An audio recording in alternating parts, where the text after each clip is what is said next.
Welcome and happy Women's History Month, everybody. Thank you so much for being here. I'm Stephanie Neill. I'm a product leader at Amazon's Twitch.tv. For those of you who don't know, that's a live streaming service that helps people find their people and build communities that they want to be a part of. So I'm super excited to talk with you about experimentation today, but let me provide a quick bit about me for context. I've been in product management for about 15 years now, and after cutting my teeth with a small startup, I basically became a serial entrepreneur. What does that mean? It means I had intentionally joined large tech conglomerates to work on their smaller properties, generally newer acquisitions, that had highly engaged audiences. I've done this across a number of US cities, LA, New York, San Francisco, DC, as well as companies and industries. So Lionsgate and their TV Guide mobile applications. New York Times focused on the About.com property. Interactive Core ran product for their e-commerce properties. US Digital Service, which is basically a startup in the White House, a tech startup in the White House.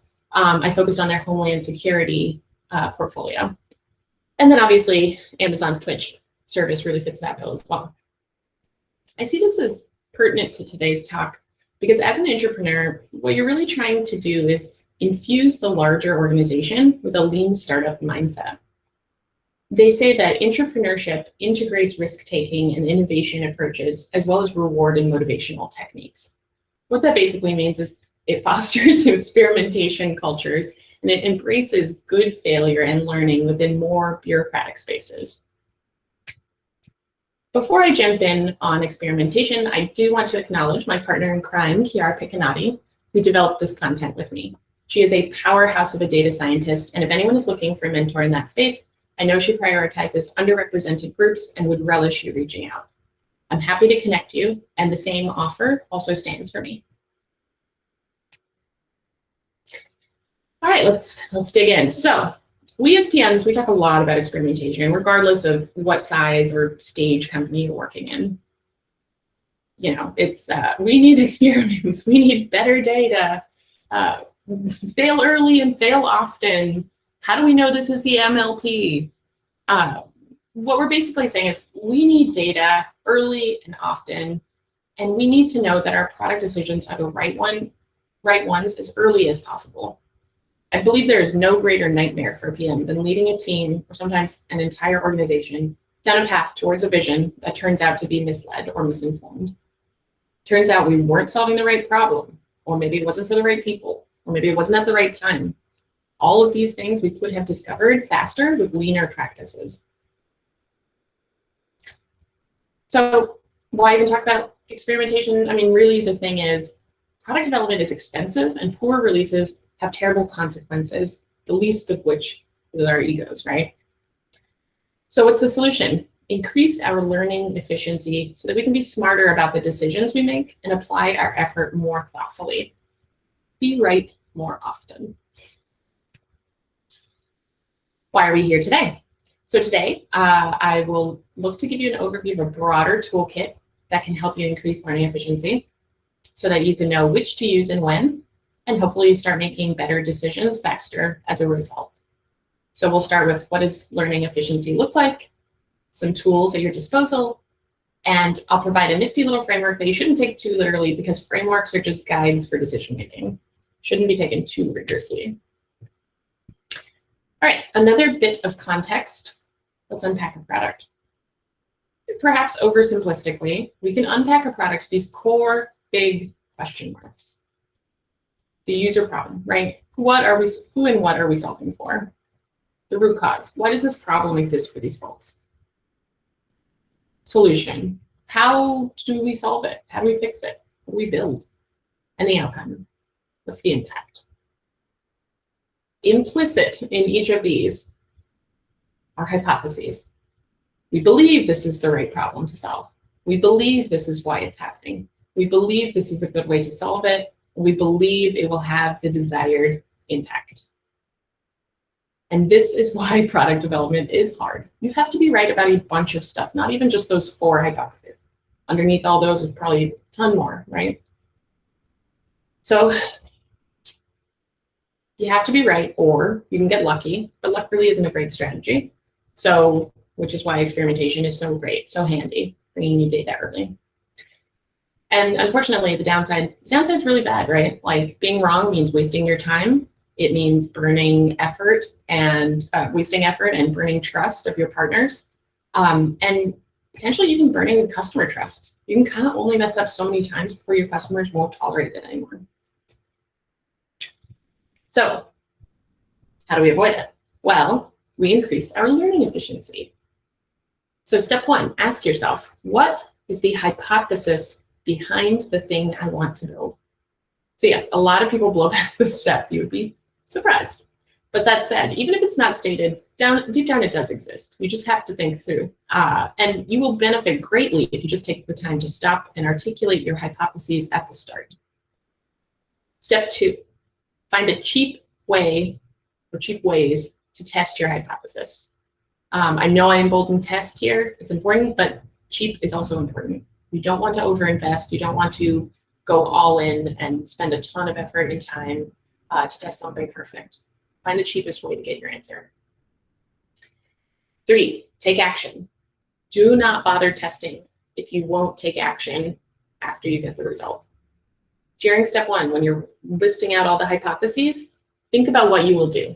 If it proves false, then what? If it proves true, then what? If you don't have good ideas for next steps or how you will react, it's probably not worth doing the test.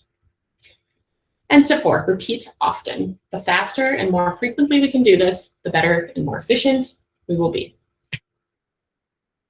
So repeat after me. Hypothesis, test, action, repeat. HTAR. All right. And you have a lot of tools available to do this, right? So you, being product folks, generally, I'm assuming we have some experience. You already know what these are, right? Like A/B testing is not a foreign concept. Market analysis, not foreign. Phased launch, check, check, check, right?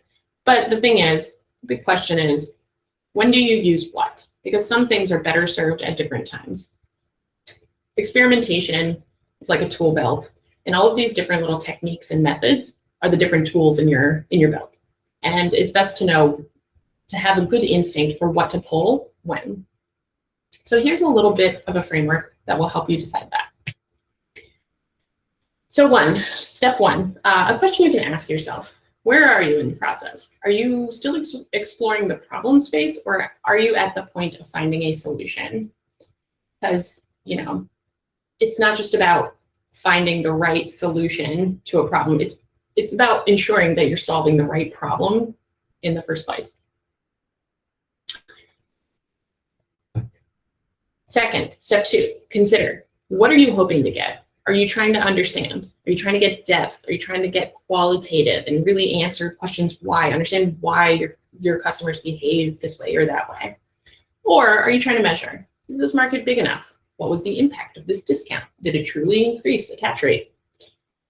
With these 4 dimensions, we can start bucketing the techniques, because different techniques, again, might be more effective at different parts of the process and might build upon others later in the process. So starting at the upper left, we start measuring the problem space. So this is about, you know, market analysis, opportunity sizing, user surveys. They get you a good quantitative understanding of what that space actually looks like. Moving down, as you in order to increase the understanding of the problem space, some good techniques: user interviews, focus groups, discovery sprints, even just deeper dives into previous data can help us in addition to these activities, right? To get a better understanding of what that problem space really looks like for our users.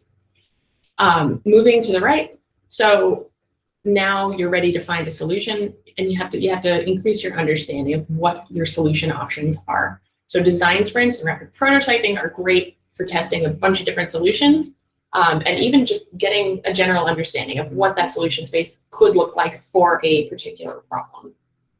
And then moving up, you know, into measurement for a solution, whereas multivariate, A/B testing, etc., we already have a sense of what the solution we need is, and we're really just optimizing and understanding impact at scale at that point. So if we take this, we can simplify. since this is a lot for folks to keep in their head, I just want to note there's of course nuance, but this takes us through the opportunity assessment and through product discovery stages. So starting top left and going counterclockwise, opportunity assessments, quantitative, exploring the space side. Is there a there there? Moving down, UX research and discovery sprint space, which is, explore the space with the goal of finding an understanding of the problem. Yes, I have picked the right problem. Design sprints and rapid prototyping, about trying to learn the shape of the solution with an understanding orientation. And then lastly, code-based is when you're optimizing or testing from a measurement perspective. And on top of this, we want to consider effort, right? So while opportunity assessments are something that we as PMs can do on our own in large part, code-based experimentation is more expensive, right? It generally requires the entire team investing dedicated focus. I just want to also note, these are not sequential so much as they are iterative. And it's really, figure out what's the problem, and then what's the question, and then applying the right technique. They generally, however, this in turn informs how we want to use them, right? You generally want to start with the lowest, move to the highest if you can, if it'll yield the answer that you need. So we actually map along the key phases of product development. And the key here is to gate the high effort steps with low effort tests until you have proven out your hypotheses. Start with what's easy. Know your hypothesis, test it, and only if it's validated do you need to move to the next step. This goes back to hypothesis, test, action, repeat. And for the record, you don't always repeat the same step. Sometimes you find that you need to jump all the way back to validation as you go through. But a good rule of thumb is that the team size should reflect the confidence in your effort. So if you have very high confidence in the opportunity space, in the problem selection, in why the problem exists, in the solution, then everyone should be all in.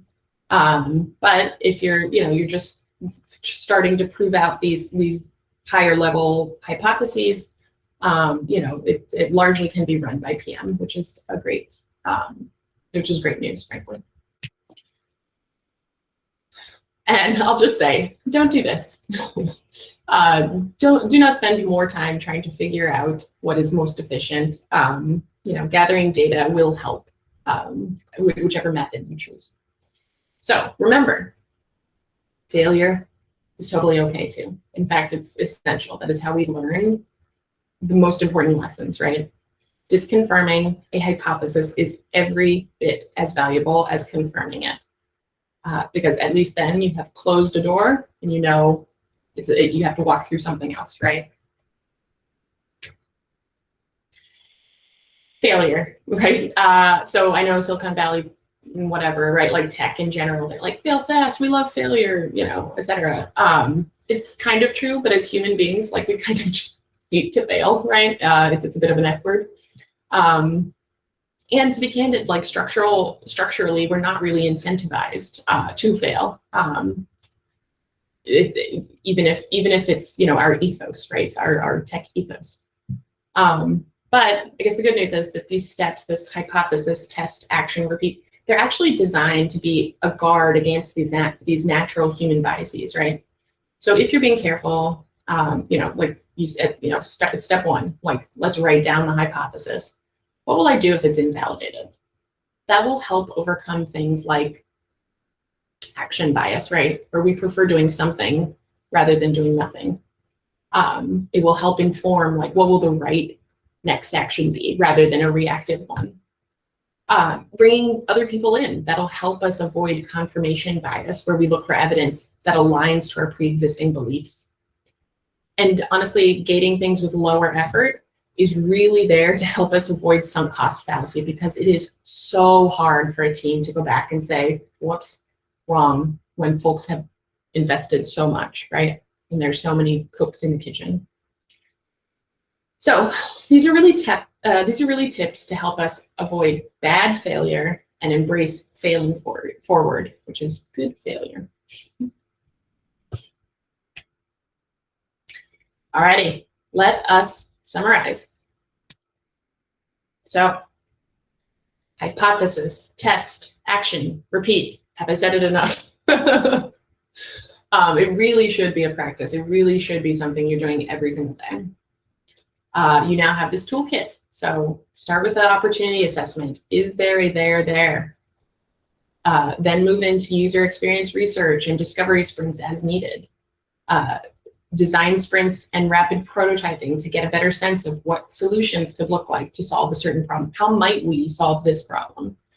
And then lastly, consider code-based experimentation, which is generally more expensive, but can give great results at scale and help you optimize.